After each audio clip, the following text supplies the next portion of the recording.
Welcome to the very first edition of Wicked Wands Tarot. My name is Carmen, and today I'm going to be using the Fairy Godmother Oracle deck, the Egyptian Tarot, and clarifying with the Art Nouveau Tarot. And before we get started, just keep in mind that not every message is for you, so just make sure it resonates before you get too uppity, and let's call in spirit. I love wind chimes. Alright, so let's see what we get first from the Fairy Godmother Oracle, just to kind of see what kind of energy you have. And we'll take two from the Fairy Godmother Oracle. This is some of my favorite art that I found in tarot cards. It's a little bit Cinderella-y. See what we've got. Celebrations. That's a great card to get at the turn of the year. Let's see what we have for the second one. What are you celebrating out there, huh? I'm celebrating that I've made it this far in the video without my cat requesting more tuna. Alright, what else do we have for my viewers?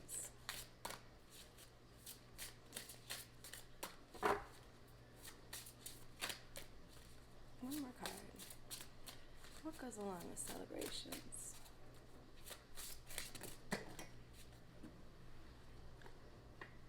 Alright, I'll take this one.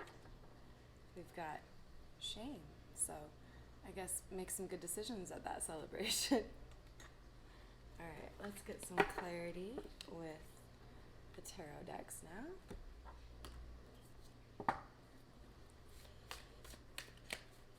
So I don't know how much you can see of my table here.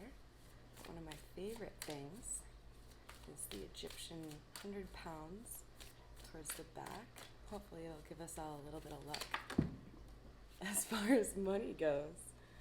Alright, let's see what we got here. I'm just going to take the ones that are on the table.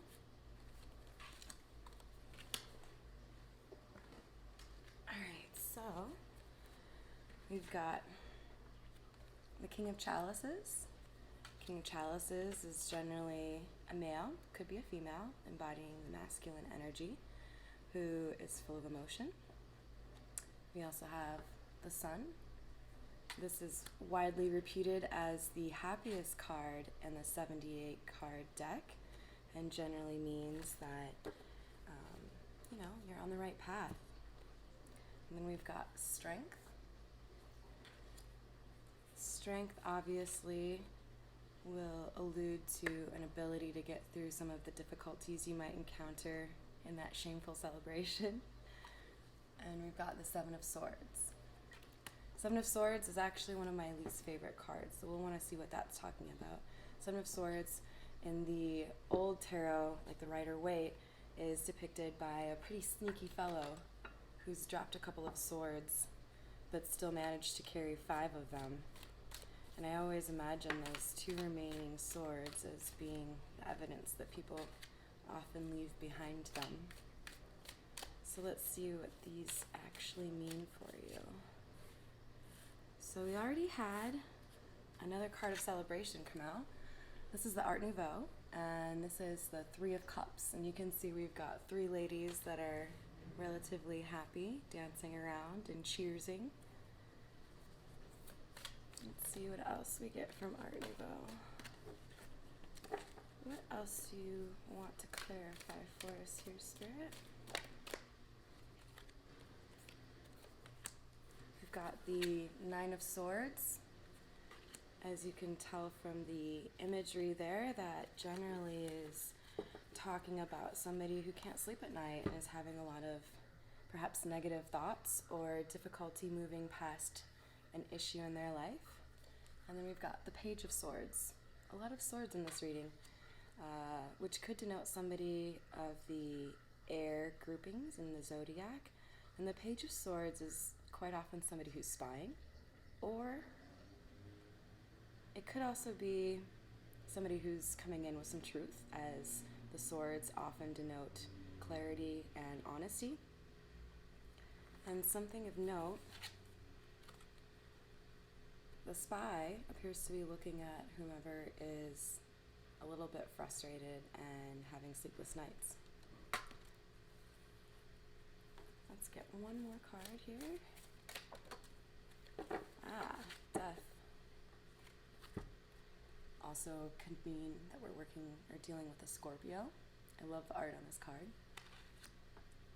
Death is not as scary as a lot of people might think. It often denotes that you're going through change and learning a lesson, but it could also signify addictions or other attachments that you might have. When you're reading tarot, it's important to consider the context, and you're looking at death following Page of Swords. To me, that signifies obsession. Somebody who really can't stop watching you on social media or really can't stop talking about you, maybe asking their friends about you, and they're doing that instead of talking to you directly. So, in totality, I think we're talking about a situation where you have probably recently had a glow up, or you've been doing quite well after a problem that impacted both you and somebody that you care about. And that individual maybe lacks the strength and the honesty with which you generally operate. That's why they had to sneak around and lie. And I get the energy from the Three of Cups that you're still doing quite fine. Even if you did have some sleepless nights, you've recovered from that. People might want you to feel shame, but that's not something that you tend to do. You'd rather be like what we had in the first and primary card. You'd rather be this one, just celebrating and enjoying what you have.